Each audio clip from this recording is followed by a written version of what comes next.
हाँ तो कैसे बने लगी अपने लगी। तो हमने के पढ़ले रहनी सन कहाँ ले, थ्योरी कथी के, तो त्रिकोणमिति के। आज कथी पढ़े के बाद एक्सरसाइज कौन 8.1। आप लोगों का बताया गया था कि जो आपको क्वेश्चन दिया जाएगा वो यहाँ से एकदम VVI और इम्पोर्टेंट क्वेश्चन दिया जाएगा, इसलिए मिस नहीं करे के और रोज़ देखे के बाद डेली देखिए और जुड़े रहिए हमारे चैनल सास स्टडी से। आइए देखते हैं प्रश्न क्वेश्चन क्या है कैसे है। देखिए कोई भी प्रश्न आपके सामने अगर इस टाइप से मिले, जैसे कि एक ट्रायंगल है, एक त्रिभुज है और उसमें आपको साइन कॉस टेन कोई भी मान आपको ज्ञात करना है, जिसमें कि एक दो भुजा दिया है तीसरा भुजा नहीं दिया है, उसको आपको ज्ञात करना है तो कैसे ज्ञात कीजिएगा।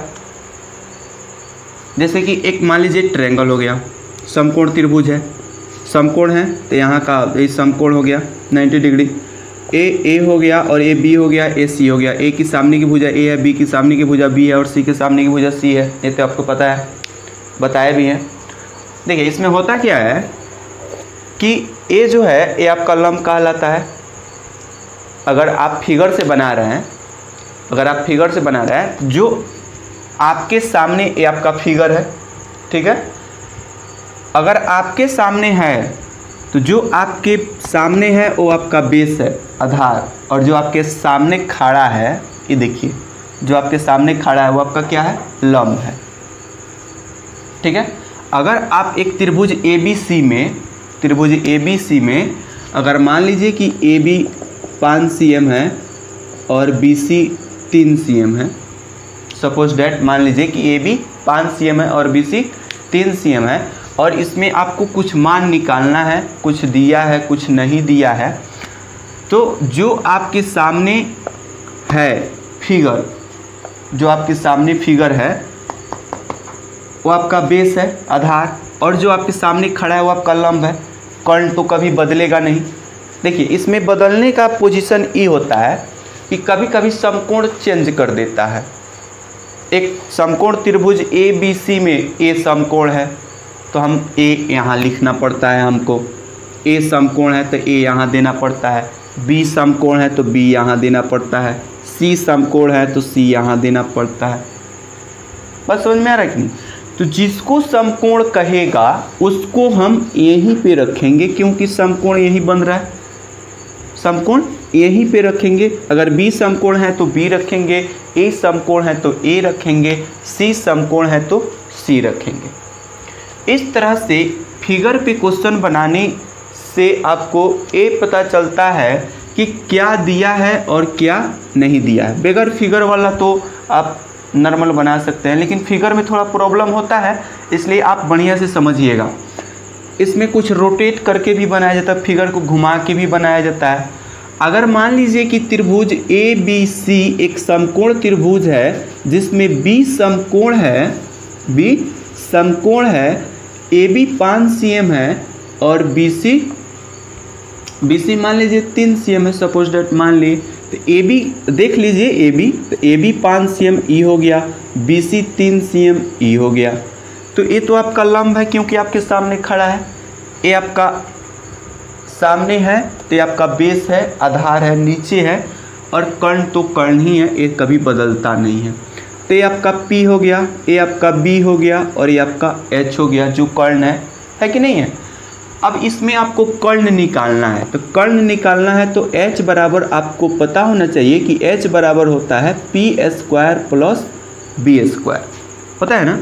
तो जो P का मान है वो P का मान P पे रख दीजिए, और जो B का मान है उसका मान B पे रख दीजिए। दोनों का मान रख देने पर हम उसे सॉल्व करेंगे। 5 का स्क्वायर करेंगे 25 होगा, और 3 का स्क्वायर करेंगे तो 3 तिरका 9 होगा। CM स्क्वायर एक तरफ कर दीजिए, तो 25 और 9 कितना हो गया, 25 और 9 34 हो गया, और ये हो गया CM, और स्क्वायर का स्क्वायर है ही। तो इसमें जो है इसका वर्गमूल कीजिएगा तो नहीं होगा, लेकिन कुछ खंड करके हम इसका आसान वर्गमूल कर सकते हैं, कुछ लगभग तक मान निकाल सकते हैं। जैसे कि अगर इसका खंड करते हैं तो 2 से घटाएंगे तो ये पूरा 17 दूना 34 कट जाएगा, बाकी 17 का तो खंड होगा नहीं, तो इसका वर्गमूल असंभव है, वर्गमूल होगा ही नहीं।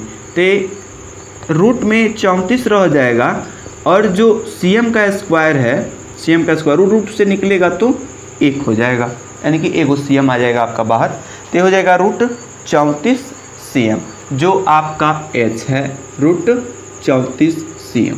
अगर वर्गमूल होने वाला होता, जैसे कि मान लीजिए वर्गमूल क्या एकदम पूरा वर्गमूल उसका हो जाना चाहिए, जैसे कि मान लीजिए आपका होता है क्या 4 का वर्गमूल 2, उसके बाद आप ले लीजिए 4 के बाद आपका आता है 9 के बाद क्या 16 के बाद 25 के बाद 36 के बाद 49। इस तरह से अगर ये आपके रूट में है तो आपके वर्गमूल हो सकते हैं, और इसके वर्गमूल जो होता है, इसका वर्गमूल 3 होता है, इसका वर्गमूल 4 होता है, इसका वर्गमूल 5 होता है, इसका वर्गमूल 6 होता है, इसका वर्गमूल 7 होता है। ये जो है ये इसका वर्ग है और ये जो है ये इसका वर्गमूल है, ठीक एक दूसरे के विपरीत है कि नहीं। ये इसके वर्गमूल है और ये इसके वर्ग है। 4 क्या है, 4 क्या है 2 का वर्ग है, और 2 क्या है 4 का वर्गमूल है कि नहीं। तो वर्गमूल निकालने के लिए उसे रूट से निकालने के लिए उसका वर्गमूल करना पड़ता है, रूट से नहीं निकलेगा, वर्गमूल नहीं होगा तो रूट से नहीं निकलेगा। एक हम एग्जाम्पल लेके आपको समझा रहे हैं कि हम इस तरह से क्वेश्चन बना सकते हैं अगर फिगर पे है तो।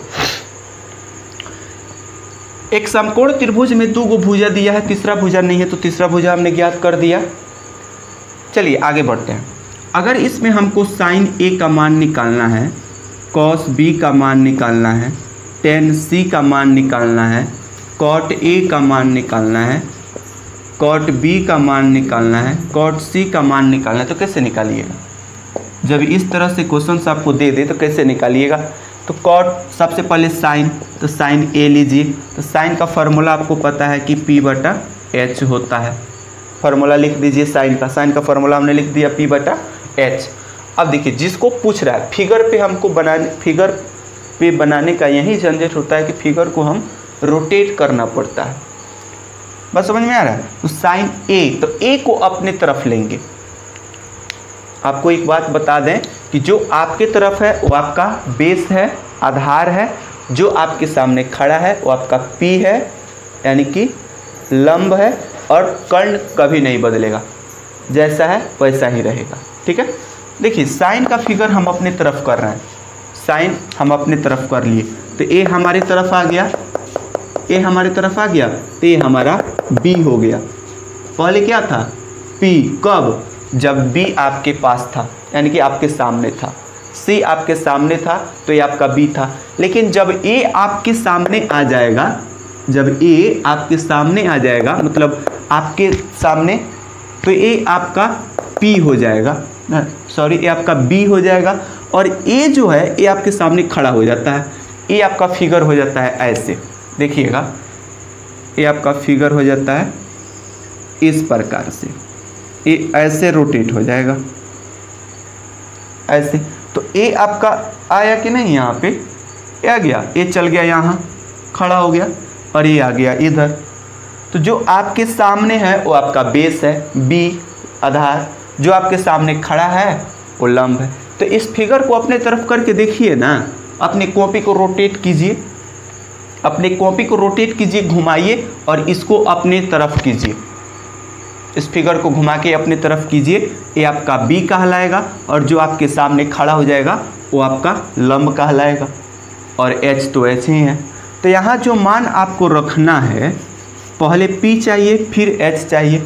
तो ए आपके सामने अगर आ जा रहा है तो आपका पी कौन होगा, यानी कि लंब, पी कौन होगा आपका, इसको हटा दीजिए यहाँ से, आपका पी कौन होगा, 3 होगा ना पी, तो पी के सामने 3 cm लिखाएगा, और h बदलेगा ही नहीं, तो h √34 cm का, √34 cm से cm काट दीजिए, आपका बच जाएगा 3/√34, जो साइन का आंसर हो जाएगा, साइन A का। अब इसी में देखिए cos B दिया है, cos B का मान निकालना है। तो सबसे पहले cos का फॉर्मूला रख दीजिए, अनुपातिक फार्मूला क्या होता है, साइन का अनुपातिक फार्मूला क्या होता है, B/H। यही ना होता है B/H। तो देखिए B का फिगर आपके तरफ है, तो B का फिगर आपकी तरफ है, एकदम स्क्रीन पे दिख रहा है कि B का फिगर आपकी तरफ है कि नहीं। B और C तो इसको रोटेट करने की ज़रूरत ही नहीं, क्योंकि ये आपके सामने दिख रहा है कि आपके सामने है, तो इसमें रोटेट करने का झंझटे नहीं आता है। A अगर लेते हैं तो A को रोटेट करके वो आपके सामने करना पड़ता है, जिसको कहेगा उसको अपने तरफ कर लीजिए। तो जो आपकी तरफ हो गया वो आपका बेस हो जाएगा, ये बार बार आपको बता रहा है, जो आपकी तरफ हो जाएगा वो आपका बेस हो जाएगा, और जो आपके सामने खड़ा हो जाएगा वो आपका लंब हो जाएगा।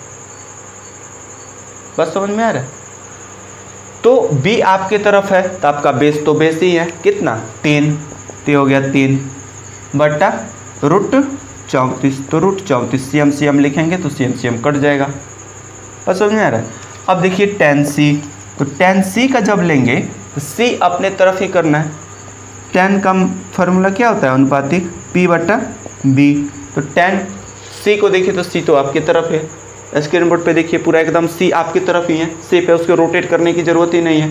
तो C सेफ है यानी कि आपकी तरफ है, तो ये आपका बेस हो गया, ये आपका P हो गया, क्योंकि जो आपकी तरफ है वो आपका बेस है, जो आपके सामने खड़ा है वो आपका P है।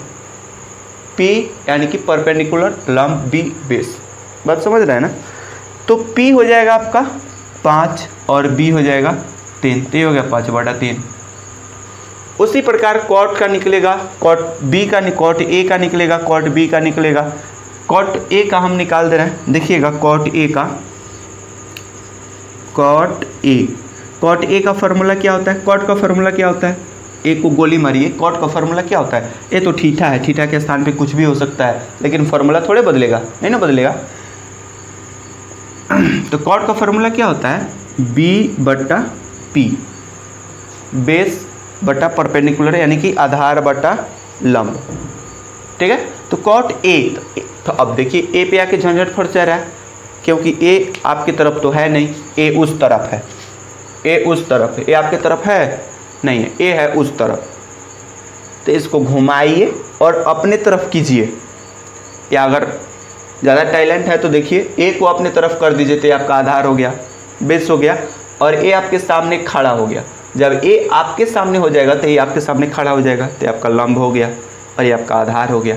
तो आधार देखिए आपके सामने जो आ गया वो आपका आधार हुआ कि नहीं, तो ये आपका आधार हो गया, ये आपका लंब हो गया। तो आधार बट्टा लंब जो कॉट का फॉर्मूला है, तो आधार 5, आधार आ गया आपका 5 और लंब आ गया 3, तो ये हो गया 5/3।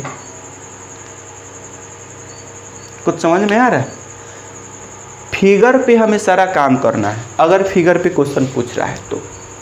अगर फिगर पे क्वेश्चन नहीं दे रहा है तो कोई झंझट नहीं है, सीधा सीधी sine cos tan cot cosec sec का मान रखेंगे, उसका फॉर्मूला रखेंगे, उसका मान ज्ञात करके रखेंगे, अगर दिया है तो दिया है, नहीं दिया है तो निकालना है, उसमें झंझट नहीं है। लेकिन अगर फिगर दे रहा है कि आप फिगर पे बनाना है आपको कि एक समकोण त्रिभुज ABC में जो भी समकोण है आपको बताइए दिए कि यहाँ रखना है, इस समकोण है, कुछ मान दिया है, दुगो भुजा का मान, जैसे मान लीजिए AB दिया है, BC दिया है, तो A से निकालना है, कहीं AC दे दे BC दे दे तो AB निकालना पड़ेगा। तो सारा फार्मूला आपको बताया गया है, तो झंझट की कोई बात ही नहीं है। जो आपसे पूछ रहा है, जो दिया है वो तो है ही, जो नहीं दिया है उसी से आप उसको निकालिए, उसी से ना निकलेगा। दूसरा आएगा तो दूसरा कहाँ से आएगा, कैसे नहीं आएगा, उसी से निकालना है। और निकालने के बाद जो मान पूछ रहा है उसका निकाल दीजिए। साइन A का पूछ रहा है तो A को अपने तरफ घुमाइए, B का पूछ रहा है B को अपने तरफ कीजिए, C का पूछ रहा है C को अपने तरफ कीजिए। जो आपके तरफ होगा वो आपका बेस आधार होगा, जो आपके सामने खड़ा होगा वो आपका लंब होगा। कर्ण हमेशा कर्ण ही रहेगा, कभी बदलेगा नहीं, ठीक है। तो आप इसको पूरा एक बार बढ़िया से देखिए, एक बार में नहीं समझ में आ रहा है 2 बार 3 बार देखिए। अगर फिर भी समझ में नहीं आ रहा है तो कमेंट करके बताइए, आपको पूरा फिगर रोटेट करके एकदम समझाएंगे, लेकिन समझना जरूरी है। एक बार समझ जाइएगा तो जिंदगी में कहो नहीं भुलाइएगा बाबू, इसलिए समझना सबसे ज़्यादा जरूरी है। देखिए, पढ़िए, समझिए, सुनिए नहीं समझ में आ रहा है कमेंट करके बताइए। फिर मिलते हैं आपसे अगले वीडियो में अगले टॉपिक अगले क्वेश्चन के साथ, जिसमें कुछ क्वेश्चंस हैं वो भी आपको बताएंगे। तब तक के लिए वीडियो को देखिए, लाइक कीजिए, शेयर ज़रूर कीजिए। धन्यवाद।